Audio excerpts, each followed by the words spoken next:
안녕하세요. 오늘은 더 아픈 손가락이 있다라는 내용으로 은혜를 나누려고 합니다. 보통 부모님들은 자식들에게 이렇게 말합니다. 열 손가락 깨물어서 안 아픈 손가락이 어디 있냐? 네, 다 똑같이 아프다는 거죠. 맞습니다. 손가락을 깨물면 다 똑같이 아프죠. 이와 같이 모든 자식도 다 똑같이 소중하다는 부모님들의 주장입니다. 여러분들은 어떻게 생각하시나요? 이 말에 동의하시나요? 과연 부모님들은 자식들을 똑같이 소중하게 여길까요?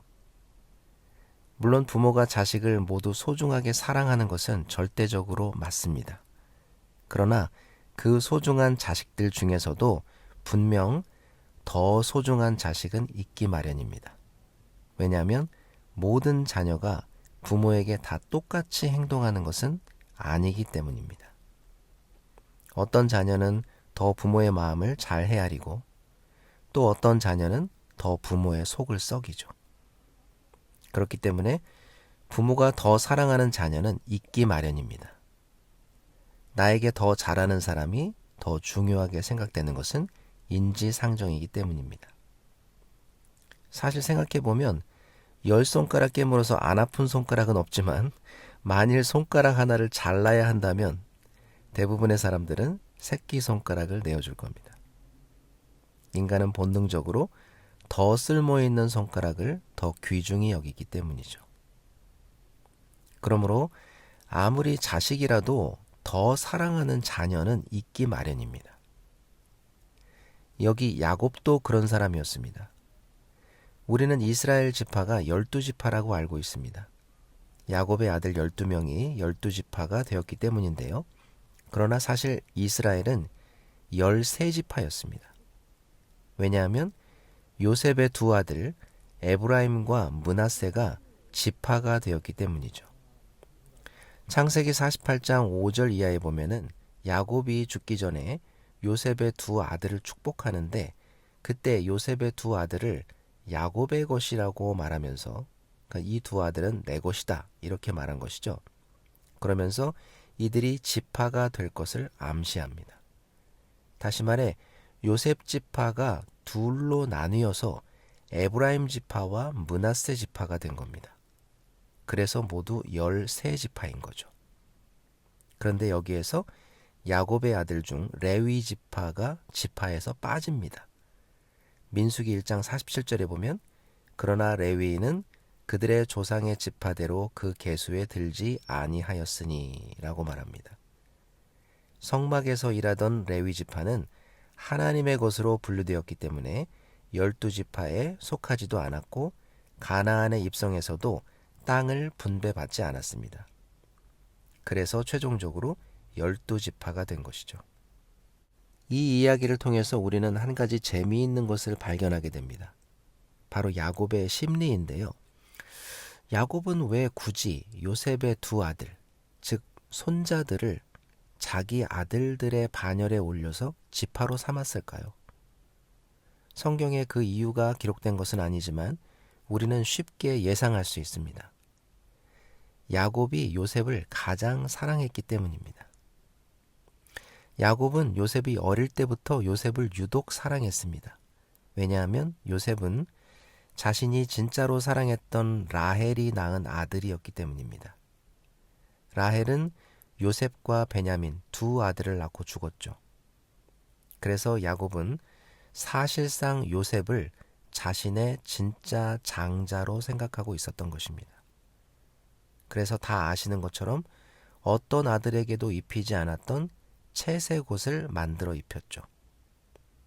당시의 채색옷이라는 것은 단순히 예쁜 옷을 의미하는 것이 아니었습니다. 노동이 아닌 관리 감독을 하는 사람이라는 의미를 가진 의복이었습니다.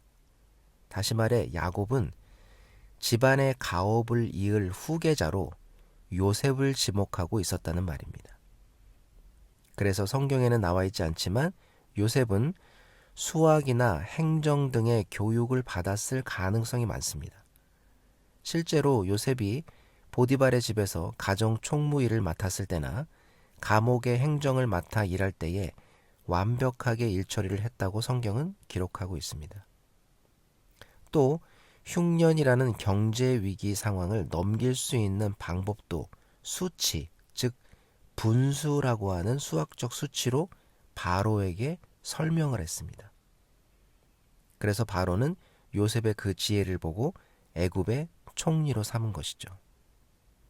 창세기 41장 39절에서 바로는 요셉만큼 지혜로운 사람이 없다라고 말하고 있습니다. 이렇게 야곱은 요셉이 어릴 때부터 요셉을 가장 사랑했습니다. 그래서 요셉의 아들들을 축복의 12지파에 포함시켜 복을 받게 한 것입니다. 실제로 나중에 12지파가 가나안 땅에 들어가서 땅을 차지할 때 요셉 지파는 2사람 몫을 받게 됩니다. 왜냐하면 요셉 지파는 에브라임 지파와 므낫세 지파 둘로 나뉘어져 있기 때문에 한 사람 목, 한 사람 목 따로따로 받은 것이죠. 더구나 므낫세 지파는 둘로 나뉘어져서 요단강 동쪽과 서쪽을 받았으므로 사실상 3사람 몫을 받게 된 것입니다. 이것을 므낫세 반지파라고 말합니다. 반은 동쪽 땅을, 반은 서쪽 땅을 차지했다는 얘기죠.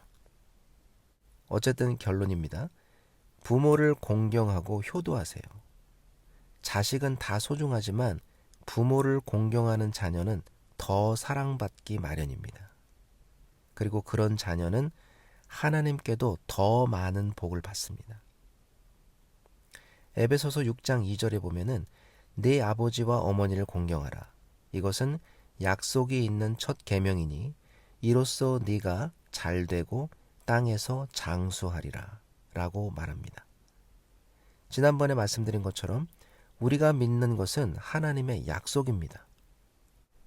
하나님이 약속하지 않으신 것을 믿는 것이 아닙니다. 로또를 사면서 1등 되게 해달라고 기도하는 것이 공허한 것은 하나님은 그런 약속을 하지 않으셨기 때문이죠. 물론 하나님은 그 사람에게 물질의 복을 주시기 위해서 로또에 당첨되게 하실 수도 있습니다.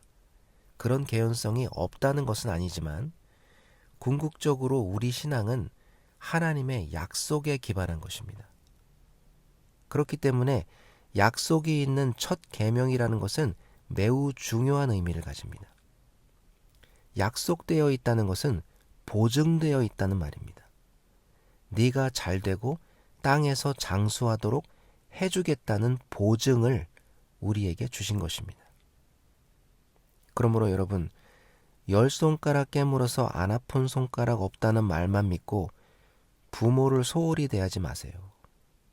내가 부모에게 잘 못해도 부모는 다 자식을 똑같이 사랑하겠지 라고 착각하지 마세요.